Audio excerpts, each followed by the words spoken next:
ازيكم يا اصدقائي؟ انتوا اكيد بتدوروا على الايفكت اللي بيعمل كده، ولو انتوا مش عارفين اسمه، ده اسمه ويجل افكت. ولو انت بقى بتعملها بالكي فريمز فيبقى انت بصراحه بتضيع وقت، فوفر وقتك وتعالى خد البريسيت اللي انا منزلها لك دي جاهزه تحطها على الفيديو على طول. وقبل ما نروح نشوف هنستخدمها ازاي، ما تنسوش تعملوا لايك وسبسكرايب عشان الفيديوز توصل للي محتاج. ويلا بينا على البرنامج نشوف هنعمل كده ازاي. والموضوع بسيط جدا يا اصدقائي. كل اللي احنا هنعمله بعد ما نعمل داونلود للبريسيت، هنروح لقائمه ايفكتس، ومن هنا كده هندوس كليك يمين وهندوس امبورت بريسيتس، وطبعا تختاروا من المكان اللي انت نزلته منه.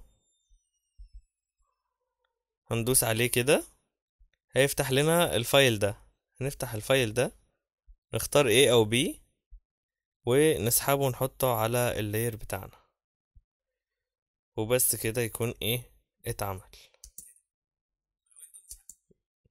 وممكن برضو لو انتوا عندكوا ايكون زي اللي انا حاططها في الفيديو ده كده، ممكن برضو نسحب الويجل بريسيت نحطها عليه.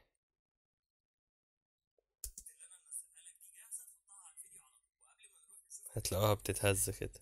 لحد هنا يكون فيديو النهارده خلص. متنسوش تعملوا لايك وتفعلوا زر الجرس وتعملوا سبسكرايب عشان الفيديوز توصل للي محتاجها، ونتقابل في الفيديو الجاي ان شاء الله. سلام.